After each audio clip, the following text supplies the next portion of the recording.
வாசகர் வட்டம் சார்பாக நான் இன்று வாசிக்கின்ற புத்தகம் பாரதி சரித்திரம் செல்லம்மாள் பாரதி. ஒரு விபத்து என்ற தலைப்பில் நான் இன்று உங்களிடம் பேச வந்துள்ளேன். உங்களிடம் ஒரு கேள்வி. பாரதியார் எப்படி இறந்து போனார்?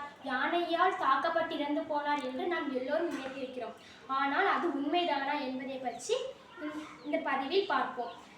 பாரதியார் தினமும் பார்த்தசாரதி கோவிலை தரிசனம் பண்ணுறது அவருடைய வழக்கம். அன்னைக்கு அந்த கோயிலில் ஒரு யானை உண்டு. அந்த யானைக்கு அந்த தேங்காவும் பழமும் கொடுக்கறது அவருடைய வழக்கம். அன்னைக்குன்னு பார்த்து அந்த யானைக்கு மதம் பிடிச்சிருந்ததுனால பாரதியாரை அது தந்ததுனால ஒரே சிரிப்புனால பாரதியாருக்கு நல்ல காயப்பட்டுருச்சு. ஜனங்கள் யாரும் அந்த பாரதியாருக்கு உதவி பண்ண யாரும் வரலை. அப்போ பாரதியாரோட நண்பன் குவளைக்கண்ணனுக்கு இந்த விஷயம் தெரிஞ்ச உடனே பாரதியார் ரத்த கலத்தையோட இருந்த பாரதியாரை ராயப்பேட்டை ஹாஸ்பிட்டலுக்கு கூட்டிகிட்டு போனாங்க.